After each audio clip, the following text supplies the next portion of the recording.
जालनामध्ये अंबड इथे झालेल्या लाठीचार्ज संदर्भात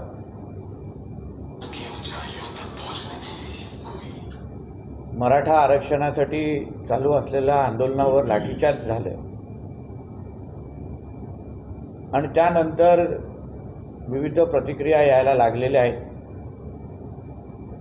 मराठा समाजावर झालेल्या लाठीचार्जचं समर्थन हे कोणच करू शकत नाही आणि समाज बांधवांना मी विश्वास देतो की हा लाठीचार्ज कोणीही चुकीच्या पद्धतीच्या मस्ती करून अगर केला असेल तर त्या संबंधित अधिकाऱ्यांवर आमचं महायुतीचं सरकार कारवाई करणार, त्यांना सोडणार नाही. जे आंदोलन सुरू होतं, शिवबा संघटनेचे पाटील हे मराठा आरक्षणासाठी वर्षानुवर्ष प्रयत्न करतायत. अतिशय प्रामाणिक पद्धतीने मराठा समाजाला आरक्षण भेटलं पाहिजे यासाठी चळवळीतला एक कार्यकर्ता म्हणून आम्ही सगळेजण ओळखतो. मला आठवतं काही वर्षा अगोदर त्यांच्यावर ज्या एक चुकीची केस झालेली, तेव्हा सन्मान्य निलेश राणेजींनीच त्यांना त्या केसमधून वाचवलं होतं. म्हणून पाटलांची ओळख आम्हाला निश्चित पद्धतीने आहे. पण माझा मुद्दा असा आहे की शांत पद्धतीने आंदोलन सुरू होतं. कलेक्टर असो, SP असो, सगळेजण त्यांच्या संपर्कात होते आणि मग त्यावेळी दगडी नेमकं कोणी मारले? मराठा समाजाचे 58 मोर्चे निघालेले आहेत आणि 58 मोर्चामध्ये कधीही कोणालाही त्रास न देता हे मोर्चे काढले गेले. मला आठवतं एक ॲम्ब्युलन्स पण अगर तिथून जात असेल तर मराठा समाजाच्या मोर्चात त्याला वाट करून द्यायचा. म्हणजे एवढं अतिशय शांत पद्धतीने आणि शिस्त पद्धतीने मोर्चा काढणारा आमचा मराठा समाज पोलिसांवर दगडफेक करेल असं मी मानणाऱ्यापैकी नाही. बरे नेमका दगडफेक केली कोणी? सन्मान्य मुख्यमंत्री, सन्मान्य उपमुख्यमंत्र्यांनी या संबंधित उच्चस्तरीय चौकशी जाहीर केलेली आहे. त्याच्या चौकशीत बाहेर येणारच. पण नेमकं मराठा समाजाला बदनाम कोणाला करायचं आहे? मराठा आरक्षण हे सन्मान्य राणे साहेबांच्या समितीने दिलं आणि त्याला ताकदीने टिकवण्याचं काम कोर्टामध्ये असेल, विविध स्तरावर असेल, ताकदीने टिकवण्याचं काम सन्मान्य देवेंद्र फडणवीसांनी केलेलं आहे. आणि मराठा समाजाला याची चांगली जाणीव आहे. जे कालपासून विरोधक जे फडणवीस साहेबांना घेरण्याचा प्रयत्न करतायत, हे विरोधक जेव्हा महाविकास आघाडी म्हणून सत्तेमध्ये होते तेव्हा ह्याच मराठा समाजाच्या मराठा आरक्षणाच्या केसची कोर्टात वाट लावण्याचं काम महाविकास आघाडी आणि उद्धव ठाकरेच्या सरकारने केलं होतं. व्यवस्थित वकील द्यायचे नाही, व्यवस्थित रिप्रेझेंटेशन करायचं नाही. मराठा आरक्षणाची केस वीक कशी होणार, नाजूक कशी होणार, यावर ठाकरे सरकारने ताकद लावलेली आणि ते आमच्यावर आज मराठा आरक्षणावर टीका करतायत. संजय राजाराम राऊत असो, उद्धव ठाकरे असो, किंवा अन्य त्यांचे जे महाविकास आघाडीचे जे नेते म्हणे कुठल्या तोंडाने आम्हाला टीका करतात आमच्यावर? अहो, त्या सामना मुखपत्रामध्ये मराठा समाजाच्या माता भगिनींना हिणवण्याचं काम झालं. मुका मोर्चाचं कार्टून छापून मराठा समाजाला माता भगिनींचा अपमान करण्याचं काम ह्याच उद्धव ठाकरेच्या मुखपत्रांनी, ह्याच संजय राजाराम राऊतच्या मुखपत्रांनी केलं. ते आमच्यावर टीका करतायत. हे अन्य जे काही नेते मंडळी कालपासून फोनो जे देत आहेत, राज्याचे विरोधी पक्ष नेते वडेट्टीवारजी, यांनी तर मराठा समाजावर बोलूच नाही. हे जेव्हा त्या खात्याचे मंत्री होते तेव्हा मराठा आणि ओबीसी समाजामध्ये वाद कसे करायचे हे एवढंच काम यांनी मंत्री म्हणून तेव्हा केलं होतं. अन्य जे काही नेते मंडळी आहेत त्यांचे सहकारी छत्रपती शिवरायांचा अपमान कितींदा केला. त्या औरंग्याला मोठं कोणी केलं? महाराजांनी, संभाजी महाराजांनी त्या वेळोवेळी अपमान कोणी केला ते आज आम्हाला मराठा आरक्षणावर आम्हाला शिकवतायत. आणि दंगली पेटवल्या कोणी? दंगली कोणाला हव्या आहेत? गेल्या आठवड्या 10 दिवसापासून कोण दंगल आवाज करतोय? पहिला उद्धव ठाकरे बोलणार, मग संजय राजाराम राऊत बोलणार. आता मला प्रश्न विचारायचा आहे, त्या ह्याच दंगलीबद्दल तुम्ही बोलत होता का? काल रात्री संभाजीनगरमध्ये, छत्रपती संभाजीनगरमध्ये काही गाड्या पेटवल्या गेल्या, काय बस जाळल्या गेल्या. ती माणसं कोणाची होती? रघुनाथ शिंदे हा कोणाचा माणूस आहे?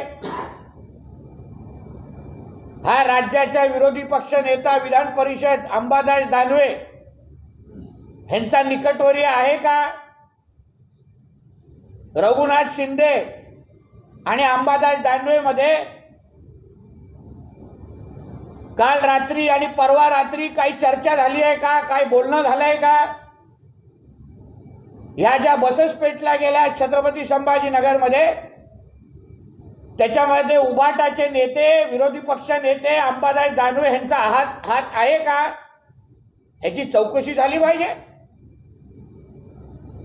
एका बाजूने शिंदे साहेबांना, फडणवीस साहेबांना, अजितदादांना टीका करायची आणि दुसऱ्या बाजूने ह्यांच्याच जवळचे लोक पेटवापेटवीची कामं करायची. ह्यांचं मुख्य दुखणं मराठा आरक्षण नाहीये, पण राज्यामध्ये जे निघणारे जे हिंदू मोर्चे आहेत, एक उद्या अंबडला हिंदू मोर्चा निघणार आहे, म्हणजे नाशिकला हिंदू मोर्चा निघणार आहे, परवा पुण्याला आहे, त्याच्यानंतर मंगळवारी साताऱ्याला आहे. ज्या महाराष्ट्राचा हिंदू समाज जो एकत्र आलाय तो आहे ना बघवत नाहीये. हे जे जिहादी जे जिल्ह्यामध्ये गावागावामध्ये जे पोचले आहेत, जे औरंग्याला आपला बाप समजतात, त्या जिहादींची दुकानं बंद व्हायला लागली आहेत. म्हणून मुघलांनी जसा छत्रपती शिवरायांच्या काळामध्ये हिंदूंच्या जातीमध्ये जे भांडण लावण्याचा जो प्रयत्न केला, तोच प्रयत्न आता ह्या महाविकास आघाडीचे नेते मंडळी करतायत. हिंदूंच्या जातीमध्ये भांडणं लावायची आणि तिथे त्या जिहादींच्या दाढी कुरळत बसायचं, हे ह्यांचे धंदे आहेत. ह्यांना ते हिंदू एकवटतोय हे बघवत नाहीये. ह्यांना ते लव जिहाद, लँड जिहाद हे मुद्दे ह्यांना संपून टाकायचे आहेत. आणि म्हणून मराठा समाज, ओबीसी समाज ह्या सगळ्यांमध्ये वाद कसा निर्माण होईल? अहो, जेव्हा कलेक्टर आणि पोलीस त्या पाटील, शिवबाच्या पाटील जे आहेत त्यांच्या संपर्कात होते, ते कालच्या दिवशी आंदोलन संपून उठणार होते, सगळे शांत पद्धतीने चालू आहे. मग दगडी नेमका मारली कोणी? आज जाणारे जे नेते मंडळी आहेत त्यांना मला विचारायचं आहे, या मराठा समाजाच्या मुलांवर जेव्हा उद्या केसेस होतील तेव्हा तुम्ही सोडवायला येणार आहेत का? मी सरकार म्हणून सरकारच्या वतीने मी विनंती करीन सरकारला, कुठल्याही मराठा समाजाच्या आमच्या तरुणांवर चुकीचे केसेस घालता कामा नये. याच्यासाठी मी स्वतः पाठपुरावा करणार. ज्यांची चूक नाही त्यांच्यावर कुठलेही चुकीचे केसेस टाकणार नाहीत. याबद्दल आमचे फडणवीस साहेब अतिशय सकारात्मक आहेत. मी स्वतः जालन्याला जाऊन त्या आंदोलनाला भेट देणार आहे, त्यांच्याशी बोलणार आहे. मराठा आरक्षण यासाठी आम्ही सगळेजण वर्षानुवर्षी लढतोय, पण अशा पद्धतीने मराठा समाजाचा माती भडकून आणि मराठा समाजाच्या खांद्यावर बंदूक ठेवून अगर हिंदू समाजाला कोण अगर टार्गेट करायला जात असेल तर ते आम्ही महाराष्ट्रामध्ये कधीच खपून घेणार नाही. बोला. तर संजय राऊत यांनी एक गंभीर आरोप केलेला आहे. ते म्हणतात की निवडणुकीआधी जातपात आणि धर्मावर दंगेंनी जाळपोळ करण्याचा हा कट आहे आणि त्याची पहिली चिंधी जी आहे ती जालन्यात पडलेली आहे. म्हणून तर मी म्हणून सांगितलं ना, मी काही दिवसा अगोदर जे ATSला जे पत्र लिहिलं ते ह्यासाठीच लिहिलेलं की संजय राजाराम राऊत असो, उद्धव ठाकरे असो, हे जे काय वारंवार जे दंगली होणार ह्याबद्दल जे बोलतायत तर ह्याच्याकडे अगर माहिती असेल तर त्यांनी पोलिसांना जाऊन द्यावी. दंगल कोण भडकवणार आहे, कुठे शिजत आहे, दंगल काय कोणा काल हयात हॉटेलमध्ये बसत असताना इंडियाचे बैठक होत असताना कुठल्या एका रूममध्ये शिजत होती का? मग अंबादास दानवेंच्या जवळचा हा रघुनाथ शिंदे याचा नेमकं ह्या दंगलीमध्ये काय हात आहे, तो पण उभाटातच आहे. तर ही माहिती अगर संजय राजाराम राऊतकडे असेल पोलिसांकडे द्यावी, पोलीस चौकशी करणार. आपण म्हणताय की या दंगल कोणी घडवून आणली, जे पण दोषी असतील त्यांच्यावर कारवाई होईल. आता हा आरोप पोलिसांकडे दिसत असला तर आज 350 मराठा आंदोलकांवर गुन्हे दाखल करण्यात आलेले आहेत. नक्की, कारण का FIR लॉन्च झालेला आहे, चौकशी सुरू आहे. नेमकर दगड मारला कोणी? पोलीस पण जवळपास 45 पोलीस जखमी झालेले आहेत. 45. कुठेही मराठा समाजाने कुठलाही पोलीस बांधव असेल कोणावरही अन्याय केलेला नाही अजूनपर्यंत. तर नेमका तिकडे परिस्थिती कोणी खराब केली याच्या चौकशीच्या निमित्ताने आता FIR लॉन्च झालेला आहे. चौकशी होईल आणि त्यांना जे त्यांची चूक नसेल त्यांना निर्दोष सुटका होईल आणि कुठल्याही मराठा समाजाच्या आंदोलनावर अन्याय होणार नाही एवढी जबाबदारी आमची आहे. फडणवीसांच्या राजीनाम्याची मागणी केली जाते. अहो, त्याच फडणवीसांनी मराठा समाजाला आरक्षण दिलेलं आहे, टिकाऊचे आरक्षण दिलं आहे. अगोदरच्या महाविकास आघाडीच्या सरकारमध्ये लोकांनी दिलेलं नाही आहे. म्हणून उगाच फडणवीस साहेबांना टार्गेट कोण करत असेल ना तर आम्ही कोणी खपून घेणार नाही. ज्यांना वर्षानुवर्ष आरक्षण द्यायला जमलं नाही ना ते आरक्षण फडणवीस साहेबांनी दिलेलं आहे. संभाजीराजे जालन्यामध्ये गेलेत आणि आंदोलनकर्त्याची भेट घेतली. त्यांनी गृह खातं पूर्ण अपयशी ठरलंय असा आरोप केला. आता ठीक आहे, त्यांना जाऊन तिथे टीका करणं, पण मी संभाजीराजेंना सांगेन की तिथे जाऊन मुळामध्ये दगड मारला कोणी ह्याची पण थोडी माहिती संभाजीराजेंनी घ्यावं.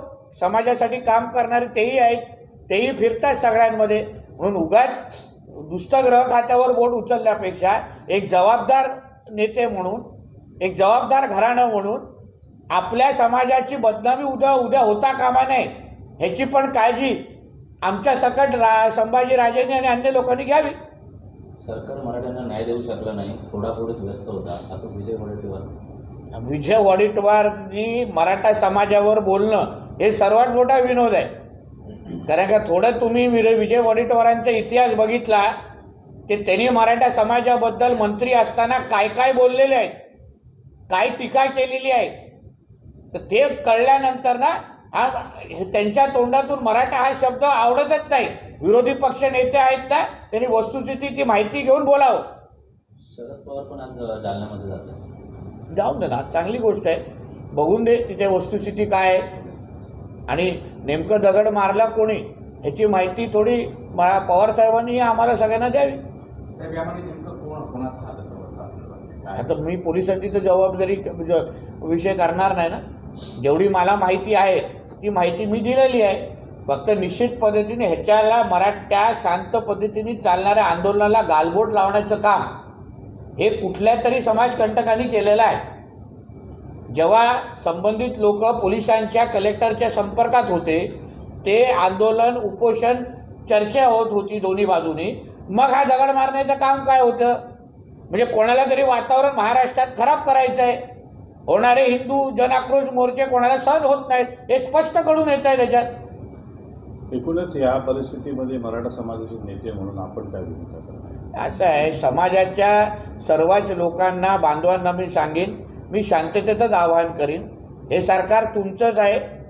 आपल्या समाजाचं हित पाहणार हे सरकार आहे. ह्याच फडणवीस साहेबांनी सरकारमध्ये असताना आपल्याला मराठा आरक्षण दिलेलं आहे. महाराष्ट्राचे मुख्यमंत्री हे मराठा आहेत. दुसरे उपमुख्यमंत्री हे पण अजितदादा पण मराठा आहेत. आम्ही सगळेजण, सन्मान्य राणेसाहेब आज केंद्रीय मंत्री केंद्रात आहेत. आम्ही सगळेजण मराठ्यांचे हित पाहणारे आम्ही सगळेजण आहोत. म्हणून कुठल्याही मराठा समाजाच्या माझ्या बांधवांनी कुठलंही टोकाचं पाऊल उचलू नये एवढी विनंती मी आपल्या माध्यमातून करीन. जालन्यामधील मराठा समन्वयकांनी असा आरोप केला की पुढील काही दिवसात म्हणजे 8 तारखेला शासन आपल्या दारी असा कार्यक्रम होता आणि या कार्यक्रमाला कुठेही गालबोट लावून या आंदोलनामुळे अशासाठी हे आंदोलन दाबण्याचा प्रयत्न केलेला पोलिसांनी. असं आहे, तर कोणी कशामुळे काय आरोप करतायत हे आता येणाऱ्या दिवसामध्ये कळेल. आता शासन तुमच्या दारी, शासन आपल्या दारी आणि ह्या आंदोलनाचा काही संबंधच नाही. पाटील हे शांत पद्धतीने तिथे आंदोलन करत होते. ते आमच्या सगळ्यांच्या समोर, मी काल पण रात्री पाटलांशी बोललेलो आहे, उद्या भेटीन पण त्यांना जाऊन. म्हणून मला वाटतं की उगाच ह्याच्यामध्ये कोणीही बेजबाबदार वक्तव्य करू नये. नितीश जी, जालना में मराठा समाज के बांधवों पर कल लाठीचार्ज किया गया पुलिस की तरफ से, इस बारे में क्या कहना चाहिए? देखिए, कल जो जालना मराठा आरक्षण के बारे में जो कोई बैठे थे हमारे मराठा बांधव, और उनके ऊपर जो लाठीचार्ज हुआ उसके वीडियो सब जगह आए हैं. अभी लाठीचार्ज क्यों किया और लाठीचार्ज करने की नौबत क्यों आई, ये अभी आगे जाके जब भी जो एक कमेटी तैयार के पहले जो वहाँ से जो पथराव हुआ, जो पत्थर मारे गए, वो किसने मारे? जब भी एक बाजू से जब भी हमारे मराठा बांधव शांति में अगर वो आंदोलन कर रहे थे मराठा आरक्षण के लिए, उनका कलेक्टर और पुलिस से उनका फिर इस तरीके का पथराव करने का कुछ कारण ही नहीं है. जिनको हमारे महाराष्ट्र की शांतता खराब करनी है, लॉ एंड ऑर्डर का सिचुएशन खड़ी करें, वही इस तरीके की हरकतें करेंगे. अभी कुछ दिनों से आप देखते होंगे कि संजय राउत हो, उद्धव ठाकरे हो, ये बार बार बोल रहे हैं कि कोई ना कोई राइट होने वाला है. तो आज ये कल हुए राइट से और वो स्टेटमेंट के बीच में कुछ लिंक है क्या? उसकी भी इन्वेस्टिगेशन होनी चाहिए. जो विरोधी पक्ष नेता है अंबादास दानवे जी, कल रात को छत्रपति संभाजी नगर में कोई बसेस को जलाया गया. मेरी ऐसी इन्फॉर्मेशन है कि उसमें जो रघुनाथ शिंदे नाम का जो आदमी था, जो अंबादास दानवे जी का बहुत करीबी आदमी है, तो उसका हाथ उसमें हो सकता है, ऐसी इन्फॉर्मेशन मेरे पास है. तो अगर उबाटा के ही जो लीडर है, जो ऑपोजिशन लीडर है, वही अगर अपने खास आदमियों के माध्यम से अगर राइट करने की अगर कोशिश कर रहे होंगे, तो फिर फडणवीस साहब के ऊपर क्यों क्रिटिसाइज हो रहा है, फिर बीजेपी के ऊपर क्यों क्रिटिसाइज हो रहा है? तो इस बारे में जो उद्धव ठाकरे फैक्शन के जो लोग हैं, उन्होंने हमको जवाब देना चाहिए ना कि सच्ची में रघुनाथ शिंदे और अंबादास दानवे का और राइट का कुछ संबंध है क्या? और महाराष्ट्र में जो हिंदू जन आक्रोश मोर्चा जो बहुत बड़े पैमाने पे निकल रहे हैं, उसके वजह से हिंदू समाज साथ में आया है, एकजुट हो रहा है, उसको ये लोग सब देख नहीं पा रहे. तो उसको रोकने के लिए, क्योंकि इनके जो जिहादी दोस्त है, उनकी सारों की दुकानें हमारे वो हिंदू मोर्चे के वजह से खत्म हो रही है, तो उस मोर्चे को रोकने के लिए ये मराठा समाज में और जाति जाति में झगड़ा कैसा हो सकता है, उसके लिए ये सारी कोशिशें है। तो इसलिए जब इन्वेस्टिगेशन होगा तो इन्वेस्टिगेशन में दूध का दूध और पानी का पानी हो जाएगा। लेकिन विरोधी दल के जो नेता है उनके तरफ से ऐसा कहा जा रहा है कि गृह मंत्री जो कि फडणवीस है, उनके ऑर्डर के बगैर ये लाठीचार्ज हो नहीं सकता। सभी जो विरोधी दल के नेता है वो फडणवीस की तरफ उंगली दिखा रहे हैं। देखिए, कल के घटना में 45 पुलिस हमारे दल के लोग भी वो भी जख्मी हैं। फडणवीस साहब ये राज्य के मुख्यमंत्री रह चुके हैं, एक जिम्मेदार उप मुख्यमंत्री है, गृह मंत्री है। वो इसी तरीके का कोई भी ऑर्डर दे ही नहीं सकते कि जो मराठा समाज को भी मालूम है, हमको ही मालूम है। आज मराठा रिजर्वेशन किसने दिया है? जो राणे समिति ने मराठा आरक्षण का अहवाल दिया, उसको सिर्फ एक्सेप्ट नहीं किया फडणवीस साहब की सरकार ने, मगर कोर्टों में टिकाने का काम, मजबूत करने का काम फडणवीस साहब के सरकार ने किया है। और जब महाविकास आघाड़ी की सरकार थी तभी यही मराठा आरक्षण रिजर्वेशन की केस भी कैसे होगी, सुप्रीम कोर्ट में हमारे रिप्रेजेंटेशन कैसा कमजोर हो, उसके लिए ये सारे कुछ कोशिश थी। आज जो फडणवीस साहब के ऊपर टीका कर रहे, तो इसलिए उनको नैतिक अधिकार नहीं है हमारे फडणवीस साहब के ऊपर टीका करने का। तब इसके ऊपर संजय राउत जी का एक बहुत ही गंभीर बयान आया हुआ है। उनका कहना यह है कि चुनाव के पहले जाति पाति में या धर्म में ऐसी दंगल करने की साजिश रची गई है और उसकी शुरुआत जो है वो जालना से हुई है। इसलिए मैं बार बार कह रहा हूँ, अगर संजय राउत हो या उनका उद्धव ठाकरे हो, उनके पास इस तरीके की कोई भी मालूमात होगी तो उन्होंने पुलिसों को देनी चाहिए। मीडिया को क्यों दे रहे? तुम्हारे पास इंफॉर्मेशन है जिसके वजह से लॉ एंड ऑर्डर खराब हो सकता है, आप पुलिस के पास जाना चाहिए। वो खुद सांसद है, सांसद के हिसाब से उन्होंने पुलिस और इन्वेस्टिगेशन एजेंसी के पास जाना चाहिए। जिस तरीके से वो मीडिया में बात कर रहे हैं और जिस तरीके के उनके ही अंबादास दानवे, उनका ही नाम अगर राइट में अगर आ रहा होगा तो फिर शायद ये सारा एक स्ट्रैटेजी का एक भाग होगा कि हम लोग दंगल के बारे में बात करें और आप दंगल बड़ा करने की कोशिश करो। तो ये सारे एक ही गैंग के मेंबर है, ऐसे लग रहा है। आंदोलन की स्थिति में मराठा समाज के लोगों को आप क्या संदेश देना चाहेंगे? मैं मराठा समाज के लोगों को यही विनती करूंगा कि आप, ये सरकार आपकी है, महायुति के सरकार, ये इसमें हमारे एकनाथ शिंदे साहब है, हमारे देवेंद्र जी है और अजीत दादा है, हम सभी के सभी आपके साथ में है। कोई भी लॉ हाथ में लेने की कोशिश ना करे, कानून हाथ में लेने की कोशिश ना करे। जिसके ऊपर भी अगर गलत केसेस भी हुए रहेंगे उसको निकालने की जिम्मेदारी भी हमारी है, मगर हमको हमारे महाराष्ट्र को शांतिप्रिय रखना है। इसके लिए आप सभी जन हमको साथ दें।